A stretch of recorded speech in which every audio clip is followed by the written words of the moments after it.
I want folks to know we have your back, and we'll continue to come back and do what we can to protect our diverse communities, to push back against this cruelty that is being perpetuated by the President of the United States. Toute une déclaration. Écoutez, regardez, ça découle des images que l'on voit là. La garde nationale déployée dans un parc presque vide de Los Angeles pour venir en soutien à la police de l'immigration ICE qui faisait des patrouilles. Aucune arrestation n'a été faite. Alors, pourquoi fait-on ce genre de déploiement? On va retrouver Romuald Siora, qui est directeur de l'Observatoire politique et géostratégique des États-Unis, de l'Institut des relations internationales et stratégiques, ce qu'on appelle communément l'IRIS. Monsieur Siora, est-ce que c'était du cinéma qu'on a tenté de faire, là, d'une démonstration de force pour le principe? Oui, comme vous le dites, il y a un petit peu de cinéma, il y a même beaucoup de cinéma et de mise en scène dans tout cela. L'objectif de l'administration Trump qui vient de remporter une succession de succès à l'international, l'Iran, le sommet de l'OTAN, etc., aujourd'hui continue à vouloir démontrer à son électorat qu'il est le parti, qu'il est l'homme, en l'occurrence Donald Trump, qui sait lutter contre l'immigration illégale. Mais néanmoins, n'y voyons pas simplement de la mise en scène. Oui, du cinéma, mais tout cela reflète l'attention de cette administration de créer un climat de peur à l'encontre ici des immigrés illégaux, mais dans d'autres domaines de tous les ennemis potentiels de ce pouvoir.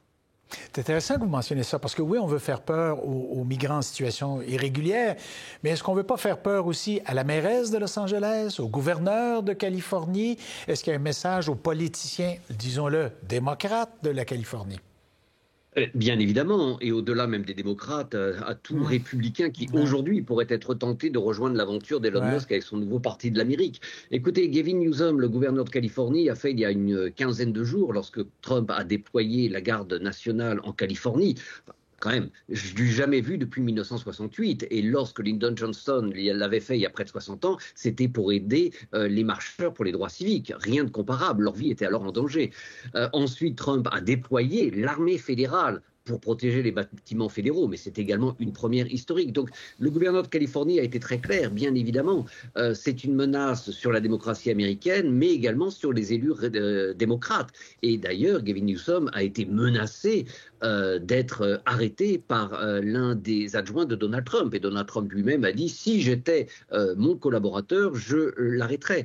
Il y a aujourd'hui une menace qui plane sur les démocrates, sur les juges. Il y a un peu plus d'une semaine, la Cour suprême a offert un cadeau extraordinaire à Donald Trump en légiférant sur le fait que dorénavant, un juge fédéral ne peut plus s'opposer à une décision présidentielle au niveau national, une première depuis 1868.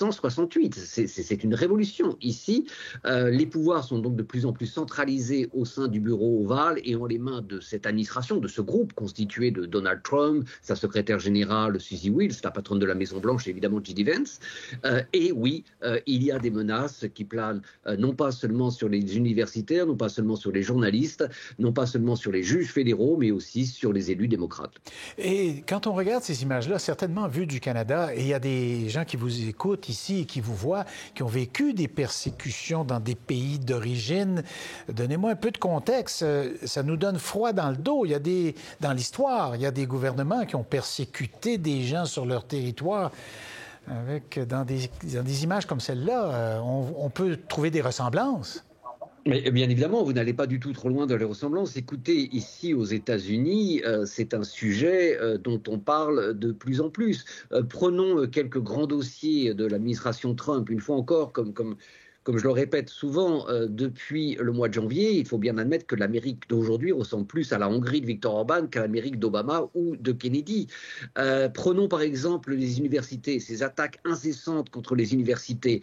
Moi-même, je suis basé à Columbia et aujourd'hui, je ne sais pas si vous vous rendez compte, enfin c'est rhétorique, mais vous en rendez très bien compte, des départements sont mis sous tutelle. On en pense que l'on en veut, mais la théorie critique de la race ou la théorie du genre sont interdits d'instruction à l'Université de Columbia. De très nombreuses universités américaines se sont couchées. Harvard continue à résister. Une nouvelle plainte vient d'être déposée par le pouvoir fédéral accusant Harvard de mettre en danger la sécurité des étudiants juifs.